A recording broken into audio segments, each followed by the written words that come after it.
Halo Sobat Geo. Hari ini kita lagi ada di Rumah Budaya Kratonan Surakarta. Yuk ikutin terus kegiatan kita. Dadah. Hai Sobat Geografi, selamat datang di video liputan kami dari mahasiswa pendidikan geografi.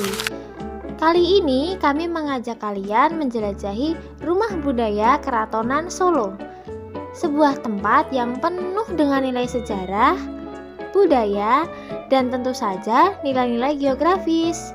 Yuk simak video kita kali ini. Rumah Budaya Kratonan terletak di Kecamatan Serengan, Kota Surakarta. Lokasi ini dahulu merupakan bagian dari lingkungan budaya Kratonan Kasunanan dan Mangkunegaran. Kini, Rumah Budaya Kratonan Solo dihidupkan kembali sebagai pusat edukasi dan pelestarian budaya Jawa, sekaligus menjadi ruang publik terbuka yang mendukung pariwisata budaya. Berbagai aktivitas budaya berlangsung di tempat ini, mulai dari pelatihan membatik, pertunjukan tari klasik, pemeran karya seni rupa, hingga diskusi budaya. Kegiatan ini tidak hanya mengenalkan warisan budaya kepada masyarakat, tetapi juga menjadi sarana pendidikan kontekstual bagi pelajar dan mahasiswa. Dari sudut pandang geografi, Rumah Budaya Kratonan termasuk dalam objek man-made komersial karena dibangun oleh manusia dan berfungsi sebagai tempat pertukaran jasa edukatif dan budaya. Materi geografi yang dapat dikaitkan antara lain yang pertama, geografi budaya. Contohnya melihat bagaimana budaya lokal dilestarikan di ruang fisik tertentu. Yang kedua, geografi perkotaan.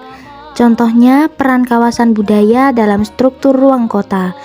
Yang ketiga, interaksi manusia dan lingkungan. Contohnya bagaimana manusia memanfaatkan ruang untuk tujuan budaya dan ekonomi. Yang keempat, pariwisata berkelanjutan. Contohnya destinasi wisata edukatif yang menjaga kelestarian dan nilai-nilai lokal.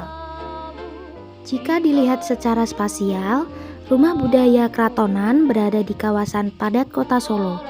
Keberadaannya memperkuat fungsi kawasan Serengan sebagai pusat budaya. Ini menunjukkan bagaimana ruang kota bisa digunakan secara multifungsi sekaligus mempertahankan identitas lokal.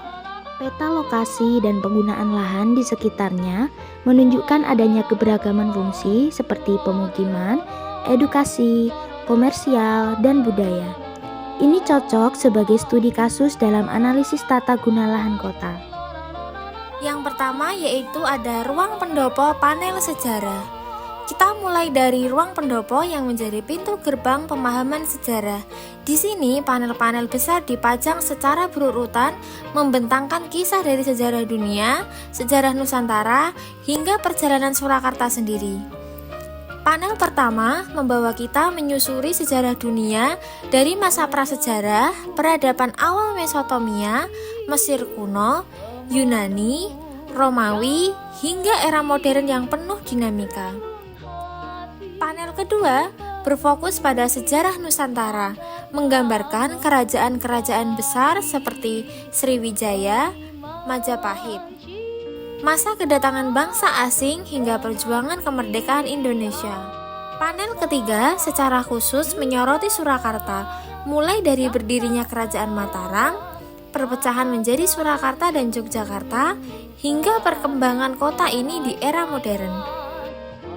Sebagai mahasiswa pendidikan geografi, kami percaya bahwa tempat-tempat seperti ini harus dikenalkan kepada peserta didik sebagai bagian dari pembelajaran aktif dan konstekstual.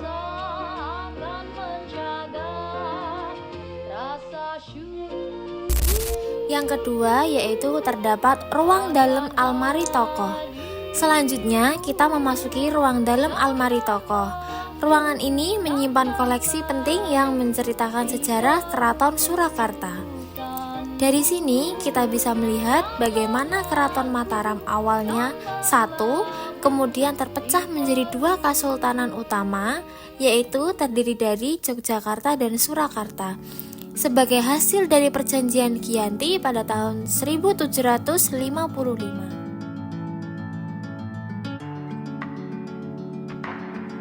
Setiap almari berisi artefak, dokumen, dan foto-foto tokoh penting yang berperan dalam sejarah keraton ini, memberikan gambaran mendalam tentang dinamika politik dan budaya yang terjadi.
Ruang yang ketiga adalah ruang sentang atau ruang cermin dengan ukuran 2 x 9 meter.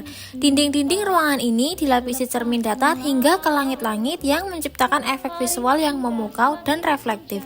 Di dalam ruangan ini kami menyaksikan pemutaran video dokumenter tentang Douwe Dekker yang dikenal dengan nama Pena Multatuli. Video tersebut mengisahkan keberaniannya mengkritik sosial kolonial Belanda melalui karya terkenal.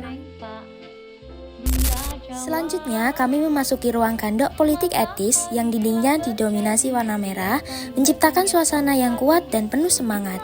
Di sini, sejarah politik yang berkembang di Nusantara dan Surakarta dipaparkan secara rinci melalui panel-panel berbentuk bujur sangkar yang ditempel di dinding. Ruangan ini mengisahkan era politik etis, sebuah kebijakan Belanda pada awal abad ke-20 yang memberikan perhatian pada pendidikan dan kesejahteraan rakyat pribumi yang kemudian memicu kesadaran nasionalisme. Panel-panel tersebut menampilkan tokoh-tokoh penting seperti Mangkunegaran VIII dan Pakubuwono XII yang berperan besar dalam dinamika politik lokal maupun nasional.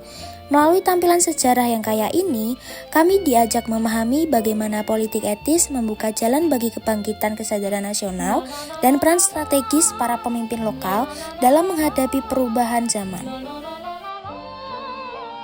Setelah itu, kami melanjutkan ke ruang Revolusi Surakarta yang menceritakan perjuangan rakyat Surakarta menghadapi masa-masa pergolakan dan perubahan besar di era kemerdekaan, tepatnya pada tahun 1942 sampai 1946. Di sini, Bapak Gaitur memberikan penjelasan yang cukup mengejutkan bagi kami, terutama karena informasi tersebut baru pertama kali dengar. Beliau menjelaskan bahwa Surakarta sempat memiliki status sebagai daerah istimewa setara dengan Yogyakarta. Namun, status ini hanya bertahan selama 1 tahun dan kemudian dicabut pada tahun 1946. Selanjutnya adalah ruang perjanjian, di mana berbagai dokumen penting yang menjadi tonggak sejarah bangsa ini dipajang dengan detail. Terakhir adalah ruang Surakarta masa kini, yang menampilkan keunikan kota Surakarta dan disajikan melalui multimedia interaktif yang menarik, menunjukkan bagaimana Surakarta terus berkembang dengan menjaga tradisi sekaligus beradaptasi dengan perkembangan zaman. Ruangan ini memberikan gambaran jelas tentang dinamika dan semangat kemajuan yang terus berjalan di kota ini. Terima kasih sudah menonton liputan kami. Jangan lupa like, share, dan subscribe agar semangat belajar geografi terus menyebar.